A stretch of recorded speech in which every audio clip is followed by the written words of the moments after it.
Hey mga ka-EA, so for today's video, maulan na naman mga kalapatids. So actually meron basketing kahapon, second to the last training, BBCM. So ang update, Ordaneta, Pangasinan ang release ngayong araw. So Sabado ang basketing, season Pangasinan, last training naman yun.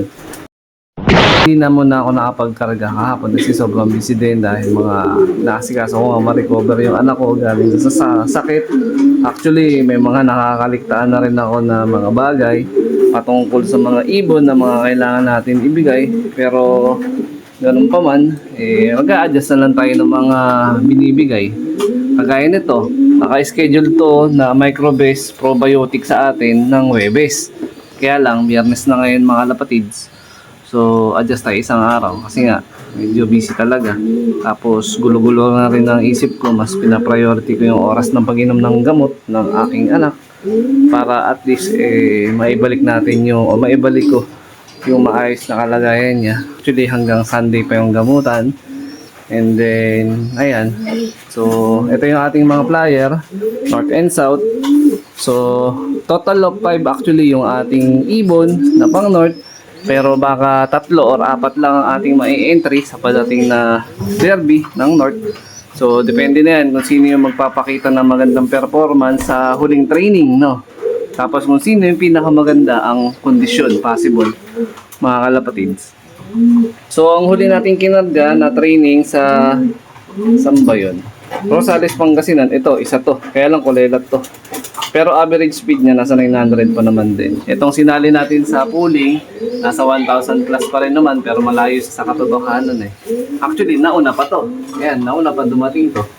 Ayan, ito nasa kulang-kulang 1,1 speed pa sana. Kaya lang di natin ito sinali. Ayan, so yan yung tatlo na priority ko sa ngayon pero depende nga sa magiging pauwian natin sa darating na Sunday. Actually, first lap pan race ng ano yun, pan race 2, second lap pan race ng pan race 1. Tapos last training na yun. Ayan mga kalapatids. So dito sa mga young bird natin dito sa ilalim, ito yung mga winalay na natin. Yung tatlo dito is pang summer ko, yung dalawa meron na nag-acquire. So nakatulong yung mga pera na nakuha natin para dun sa pandagdag pambili ng gamot sa aking bunso regarding dun sa mga nag-acquire. Actually, nauna ko na ipa-deliver ng isa. Ayan. Tapos dumating na rin naman din sa part na pa-end na rin tayo ng breeding natin. Ayan mga kalapatid. Actually, meron dalawang hen dito na galing sa baklas. Ayan o. Ayan. So, ang pang north, pang summer ko next year, ito. Isa, dalawa, ayun, sa dulo. Ayun, 3. Ayan. So, isang checkered. Saan ba?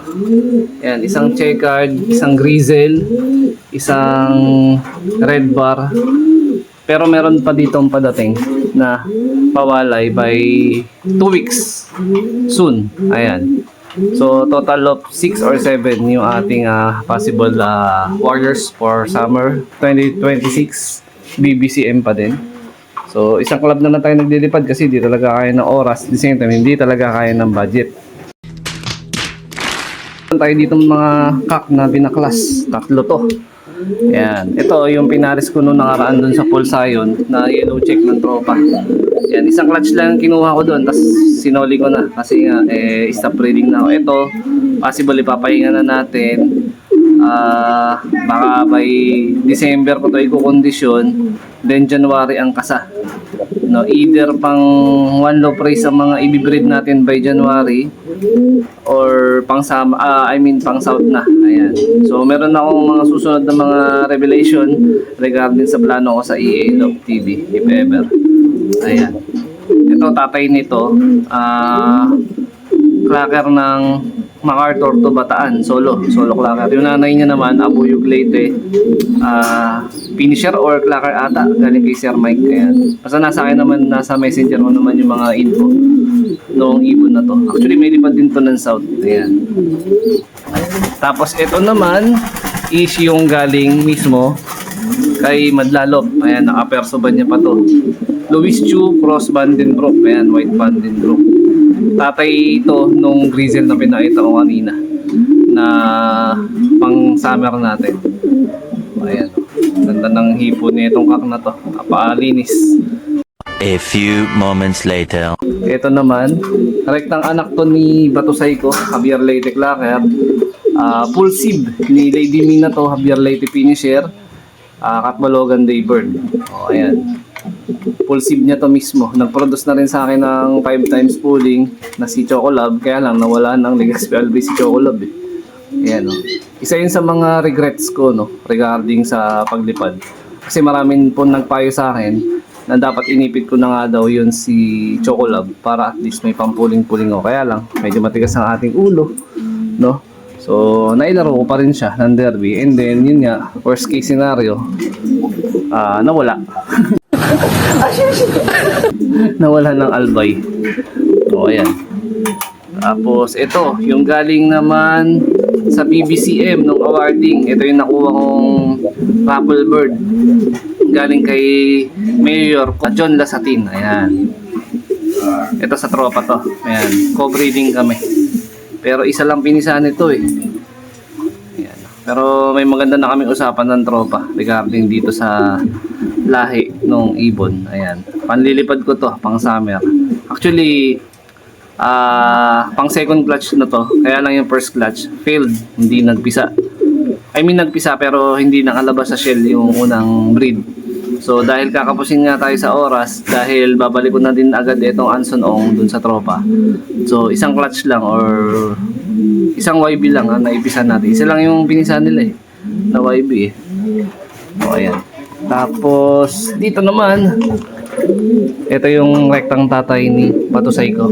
Ayan. So, nag-breed ulit ako ng anak niya. Ito, pang summer ko yan.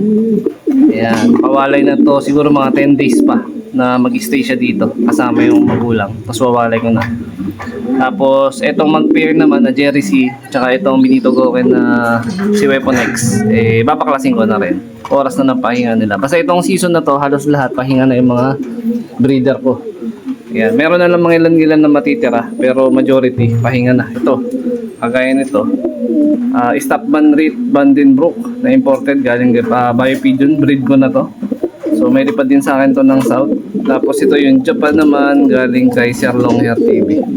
Yan, meron din silang malusog na dalawang isa dyan. Isa, same as, pang summer din. So ito yung mga nakabatch ko na for summer. Tapos after nilang may breed ng clutch na to, pahinga na rin. Ayan.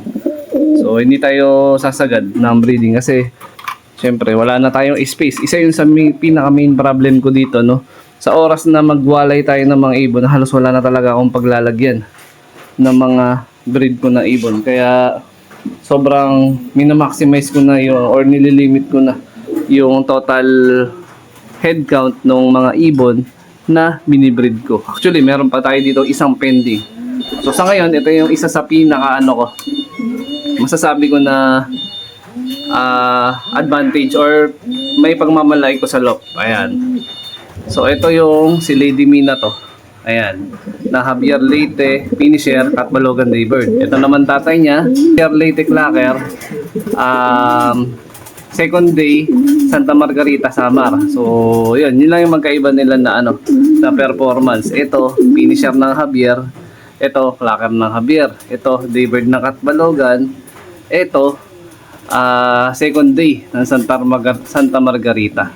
Ayan. So, magkaibang istorya, magkaibang race, magkaibang taon. Pero, konektado sila dahil magtatay nga yung dalawa na yan.